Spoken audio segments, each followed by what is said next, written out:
For years, American policymakers have sounded the alarm. Because you can see how close the Chinese... The smaller number of Filipino citizen is killed. The U.S. and China into a Cold War. How close are we to conflict? Or are they narratives designed to shape perceptions and perhaps even to justify confrontation? It is possible that the security competition will lead to a hot war. We dive into the South China Sea. So this is also a message to the Philippines. Do you really want to fight? Can you win? I'm hoping the South China Sea, which is not a very valuable place to be fighting over for two great powers. We untangle the complexities of China-US relations. I mean, extremist voices are dominating the space. Ideologically, there's a jihad against China. We uncover the history, geopolitics, and media shaping today's power dynamics. There must be someone win more than the other side. You always have the right and fall of major powers. That's the rule of world history. And we reveal what's at stake in the battle for truth and the path to coexistence. U.S. and China must find some way to coexist rather than have a war.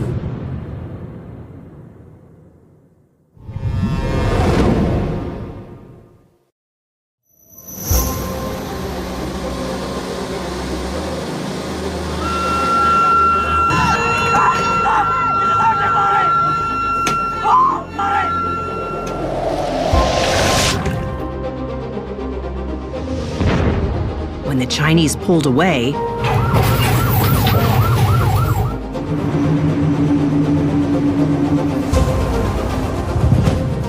tensions escalated within days with clashes between Chinese and Philippine vessels in the sea.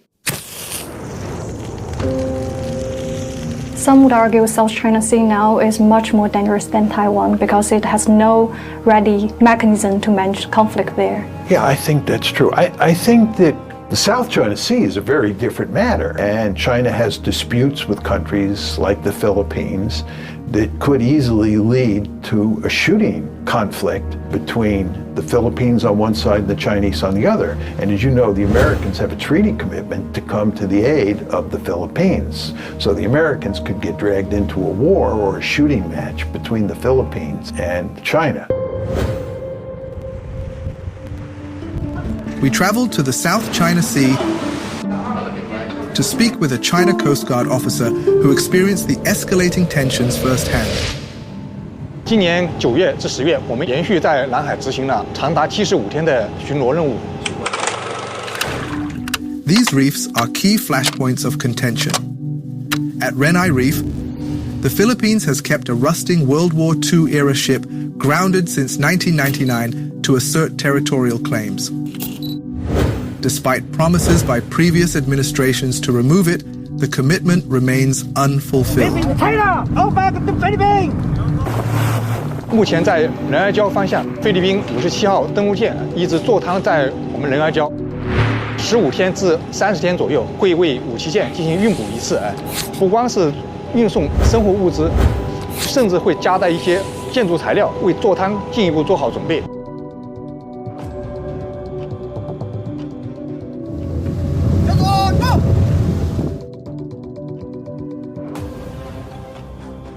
得到上级的允许，我们都可以同意它实施运补，但别不允许夹带一些建筑材料为武器舰进行加固。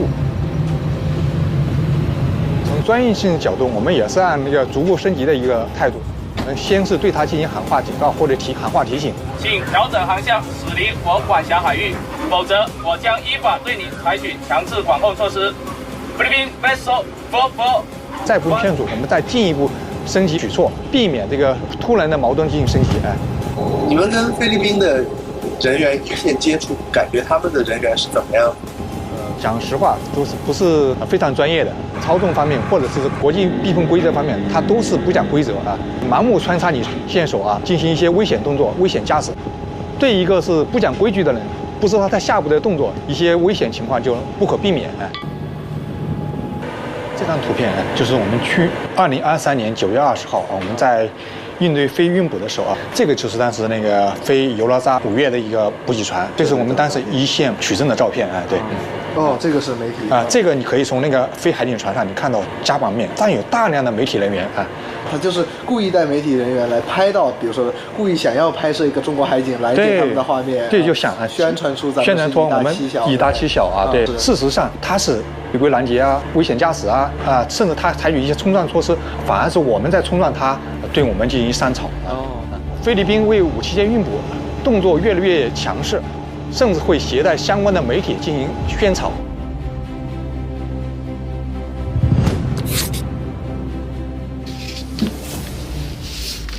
The more we dig into this, the clearer it gets. Western media isn't reporting, they are colluding with the Philippines to push a narrative. Look at it, in the last few years, negative stories about the South China Sea have spiked. By neutral ones, they haven't budged. That's not how media usually works. So what's going on? We examined over 850,000 think tank articles, news reports, and social media posts from the US and Western countries from the first half of 2024. The results were striking. 73.4% of think tank articles, 74.2% of news reports, and an overwhelming 89.5% of social media posts portrayed China negatively. Who is driving this imbalance? 3 initiatives caught our attention. When you see videos flooding social media portraying China through narratives of coercion and illegality, that's coming from the Project A Campaign Plan for the South China Sea, initiated by the U.S. Naval Institute. That's us. Our reports on the South China Sea were targeted by Project Mayushu. It's another disinformation campaign by advocates of gray zone tactics, which are non-military measures aimed at undermining China's position. And their boss? Ray Powell, backed by the military-industrial complex. The entire U.S. treaty and alliance and treaty structure is built on credibility. The last one is the Transparency Initiative, a strategy spearheaded by Manila to name and shame China Coast Guard operations by enlisting Western journalists to document incidents and release footage portraying Chinese forces as aggressors. 南海问题啊，其实话语权争夺非常严峻。美国的南海政策已经不再中立。20年7月13号，当时的国务卿蓬佩奥仲裁裁决出炉4周年的时候，发表了一个国务卿声明：谁在南海问题上面与中国对抗，美国就支持谁。我们发现很多菲律宾的民众在中国的媒体的下面留言，他们的一个主要观点就是说，就黄岩岛来讲，那个地方是菲律宾的专属经济区，您怎么看这个问题？中菲在南海还没有一个界限清晰的、毫无争议的专属经济区。在2012年黄岩岛对峙之后，6月1号在新加坡香格里拉对话，我当时和菲律宾的当时的国防部长加世明，还有一个美国的一个参议员，我们3个人进行一次对话。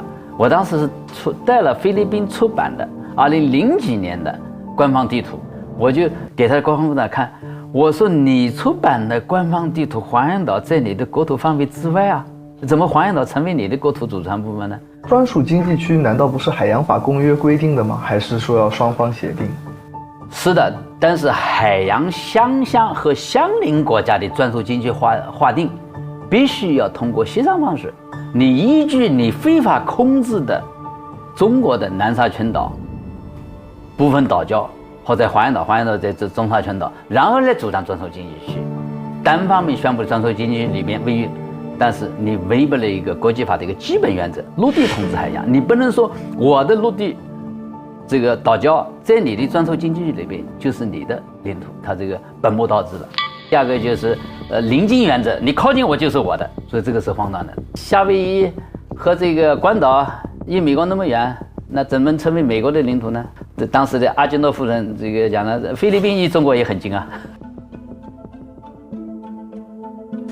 这个是民国时期的一本地理教科书，第一次出版是1936年，民国25年。南沙群岛在那个时候是叫团沙群岛。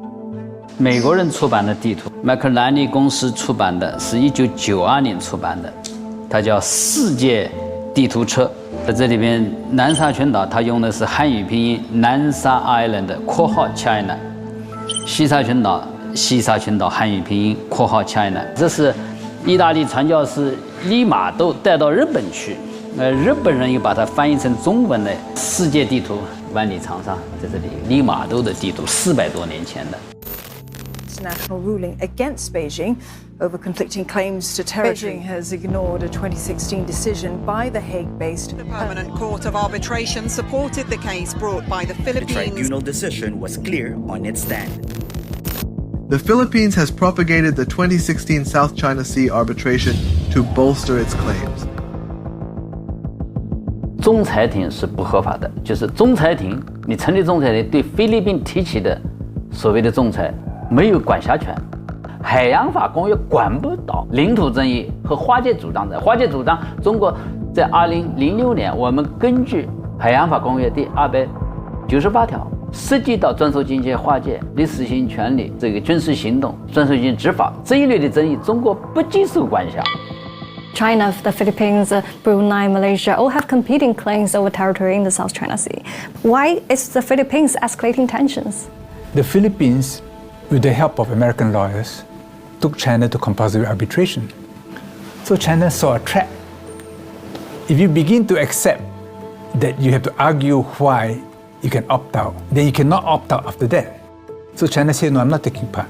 So what did they do? They said, okay, if you don't want to take part, then I will appoint judges on your behalf, and I will make your case on your behalf. So China didn't want to take part for understandable reasons. China was new to this game. So the Filipinos feel that now they've got UNCLOS on their side, and the Americans are, of course, egging them on. We could see very clearly a hidden hand behind. That is none other than the United States, and of course being aided by Japan to some extent. But this certainly is not going to do the entire region anything good. Well, in fact, this has been habitually their practice, their norms. If you were to trace back to the origin of conflict or dispute rather, then I must say that prior to the American intervention in this particular issue, there had been some kind of settlement and mutual understanding between Beijing and Manila over the issue. China prefers the fruit to ripen on its own and not to pluck it. If you pluck it, it's sour, but if it ripens on its own, it'll be a very sweet fruit. So this is also a message to the Philippines. Do you really want to fight? Can you win? The danger for the Filipinos is this, that you think you can make use of the Americans, but in the end, instead of the Americans playing on your chessboard, you become a pawn on the American chessboard. The South China Sea is just one piece of a bigger game, where the US sees China as a growing threat that needs to be contained. Well, I think that the United States is principally interested in containing China. I think the United States fears the fact that China is becoming more powerful and that it is not a status quo power in East Asia. It thinks that it controls the South China Sea and it wants to dominate not only the South China Sea but the East China Sea. And this makes the Americans extremely nervous. China does not conquer the United States. China does not send Navy ships to the United States. But why does the US politicians keep talking about China as enemy? They believe if China do not grow so fast, and they will have no problem to maintain their global leadership or the unipolar system configuration. In my conception, the US and China are inevitable Thucydidean rivals. That is, as long as China is intent upon becoming everything it can be, I mean, it seems to me natural. So as long as that's happening, and as long as the U.S. is determined to be the predominant power, this is going to be a rivalry between two states that have different conceptions of themselves. What's the end goal of the U.S. strategy against China? People don't know what their end goal is. A few, again, people outside the government say, well, we should bring down the Chinese communist regime. Well, we've tried that in Cuba, Baghdad, Kabul, and haven't been very successful. Now we're going to try China? I think that's a little unrealistic. Ideologically, there's a jihad against China. China is the enemy. China is an entity that needs to be stopped. through any and all means. And frankly, China is being bullied in the court of public opinion. And consensus in Washington right now is anti-China. Yeah, I think that's true, at least in political Washington, yes, definitely. And I don't, hope to see that kind of extends to average American people or average Chinese people. Well, I think hypocrisy is an outstanding feature of U.S. foreign policy. They say one thing, do another. Okay, that has been the typical style of U.S. foreign policy. Center for American Studies. What do China-U.S. relations look like in real life? Professor Wu Xinbo engaged in a debate with a group of exchange students from Harvard. Because, I studied the U.S. policies with China, so I read a lot of U.S. official documents and rhetoric. So basically, they say, China is America's primary strategic competitor. Okay, China is America's most serious geopolitical rivalry. So, to what extent ordinary people, young people like you, share this kind of, concern about China, given your experience in China, even though still, brief. Yes, go ahead. I think in the U.S. they have a very harsh and critical opinion of China, and I think being here has changed the way I think about it. I think being immersed in the environment, you get to see the lives of people, and that it's just very different than hearing about it online and reading it through articles. But it's been a very cool experience. Mm-hmm. Yes, please. Yeah. I don't know that my view has changed too much about the risk China poses towards the U.S., but my general sentiment is that the U.S. is a lot more worried about China than China is worried about the U.S. in terms of at least politics, or at least speaking to young people, it doesn't seem as antagonistic as is often portrayed by U.S. media and probably by Chinese media as well. It doesn't seem like it's not a daily obsession. Today, American young people come to China, they are surprised and even shocked to see, how far ahead China is ahead of the US, in terms, let's say, EV, right? Development of green energy industry, and also e-commerce. All these kind of things give them a very different impression of China, different from what they read about and heard. It's not just academic exchanges reshaping perceptions.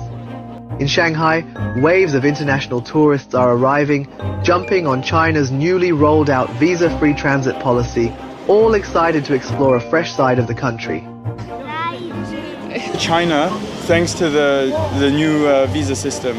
We just arrived yesterday. See, this is impression. A lot of people, very peaceful.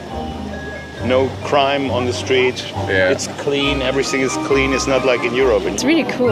Yes. A lot of people and it's really crowded, but it's still very quiet and not noisy, and I really like that. Because we don't speak any Chinese. Obviously, sometimes communication, we might have some challenges, but technology has made it so easy, so helpful. To me, one of the biggest misconceptions is the appearance of China. Because in a lot of Western countries, there's very negative views on the appearance. I think one thing I would really want to point out is how green it is, which I find amazing. It's really something to look up to for a lot of countries. In the streets, you have trees everywhere. Somehow, I think people in the West feel that the Chinese people are different. And candidly, frankly, they're not. And I think that can only be explained through either meeting people face to face, talking with them, hanging out with them, visiting them, seeing how they live, or through watching films about them. Oh, let's go to China.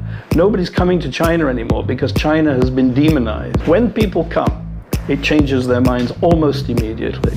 There is lots of preconceptions about China, about stereotypes. Today we're going to find out the truth. The fastest trains, everything's modern. Welcome to the most mind-blowing city. Trains run through buildings. Oh my gosh, that is insane. What the hell? Hello, all my friends from TikTok. Sense of global connection, while for the Chinese, they provide a unique opportunity to break stereotypes. Being on Red Note is so funny to me because before this, the Americans and the Chinese never really had a way to directly converse. What's up, Red Note? Ni hao. I'll cut you a deal. If you teach us all Mandarin, I'll do your English homework. I swear to God. My favorite part is the cat tax. I really love the cat tax that you paid. And I just can't stop thinking like, isn't this what the world should be like? What I'm trying to say is that no matter where you're from, why you're here, you're all welcomed.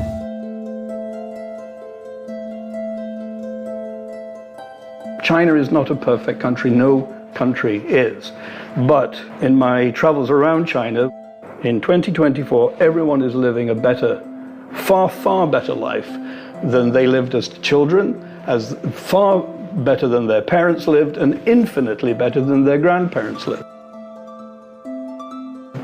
Whether we like the Communist Party or we hate the Communist Party, that is attributable to the Communist Party, and they have achieved something extraordinary with the help and the hard work and the industry and innovation of the Chinese people. Your films sometimes were also attacked by the West as a propaganda. You know, the problem is in an ideologically polarized world, if you're not for us, you're against us. I mean, I'm from the West. They are my tribe, if you will. I just don't happen to admire the way they set themselves up in opposition to the rise, to the renaissance of modern China. I think that's just foolish and wooden-headed. China is going to determine its own future, and I think we need to respect that and we need to embrace it. In a world where narratives of competition and conflict between China and the US often dominate, these stories of collaboration and shared humanity remind us that cooperation is not only possible, but essential. By fostering mutual understanding and preserving the positive aspects of our shared history, we can work towards a future where competition doesn't preclude cooperation, and where the realities of our interactions reflect the best of our shared values.